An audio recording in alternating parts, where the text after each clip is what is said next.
എന്നാൽ പിന്നെ തുടങ്ങിയാലോ? ഞാനിത് 3 സ്റ്റെപ്പിലായിട്ടാണ് ഉണ്ടാക്കുന്നത്. ഇത് പുഴുങ്ങിയെടുത്തതാണോ ഫ്രൈ ചെയ്തതാണോ എന്ന് നിങ്ങൾ തന്നെ അഭിപ്രായം പറയൂ.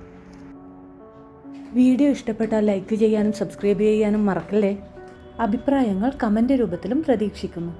അതിനുവേണ്ടി നന്നായി കഴുകി വൃത്തിയാക്കിയ കൂന്തലിലോട്ടേക്ക് മുളക് പൊടി, മഞ്ഞൾപ്പൊടി, കുരുമുളക് പൊടി, ഉപ്പ് എന്നിവയെല്ലാം ചേർത്ത് നന്നായി മിക്സ് ചെയ്യുക. ഇതിന് റെസ്റ്റ് ചെയ്യാൻ വെക്കേണ്ട ഒരാവശ്യവുമില്ല. ഇതിനുശേഷം ഒരു പാൻ എടുത്ത് അടുപ്പത്തോട്ടേക്ക് വെച്ച് ഈ മിക്സ് അതിലോട്ടേക്ക് ഇടുക. എണ്ണയൊന്നും ഒഴിക്കാൻ പാടില്ല. ഒരു തവിയെടുത്ത് ഇളക്കിയതിന് ശേഷം നന്നായി അടച്ചു വെക്കുക.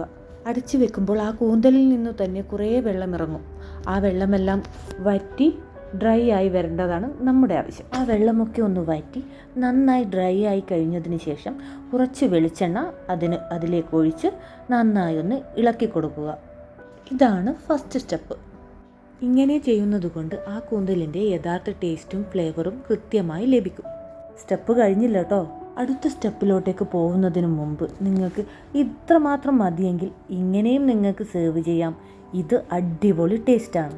സാധാരണ നമ്മൾ വെളുത്തുള്ളി, ഇഞ്ചി, പച്ചമുളക് ഇമാതിരി സംഭവങ്ങളൊക്കെ ഇടുമ്പോൾ അതിൻ്റെ ഫ്ലേവറും കൂടി ഉണ്ടാവും. ഇത് പക്ഷേ അങ്ങനെയല്ല.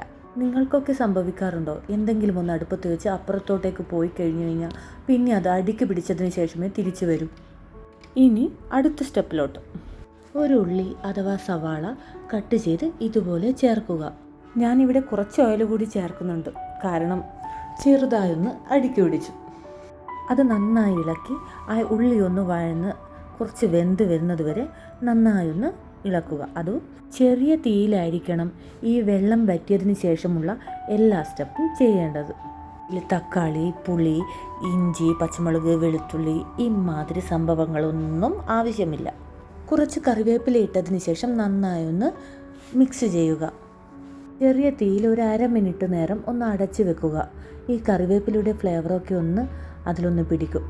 ഇനി ഒരു സ്റ്റെപ്പും കൂടിയുണ്ട്, അത് ഞാൻ പറഞ്ഞു തരാം. പക്ഷെ ഞാൻ ഇതുവരെ ചെയ്യുന്നുള്ളൂ, കാരണം എനിക്ക് ഇത് തന്നെ അടിപൊളി ടേസ്റ്റായിട്ട് തോന്നിയിട്ടുണ്ട്. ഈ 3 സ്റ്റെപ്പിൽ ചെയ്തു കഴിഞ്ഞാലും സംഭവം അടിപൊളി ടേസ്റ്റാണ്. ഒരിക്കലും നിങ്ങളിത് ടേസ്റ്റില്ല എന്നൊരു പരാതി പറയാനേ പോകുന്നില്ല. ഇനി അടുത്ത സ്റ്റെപ്പല്ലേ, അത് നിങ്ങൾക്ക് ആവശ്യമുണ്ടെങ്കിൽ 2 വെളുത്തുള്ളി, 1 കഷ്ണം ഇഞ്ചി, 2 പച്ചമുളക് ഇവ ചതച്ച് അതിലോട്ടേക്ക് ഇട്ടാൽ മതി. ഇങ്ങനെ ചെയ്യുന്നത് കൊണ്ടുള്ള പ്രധാന ഗുണം ഡീപ്പ് ഫ്രൈ ആവുന്നുമില്ല, എണ്ണ കുറച്ചേ ആവശ്യവുമുള്ളൂ. ഒരിക്കലുണ്ടാക്കിയാൽ തീർച്ചയായും നിങ്ങൾ വീണ്ടും ഉണ്ടാക്കുക തന്നെ ചെയ്യും.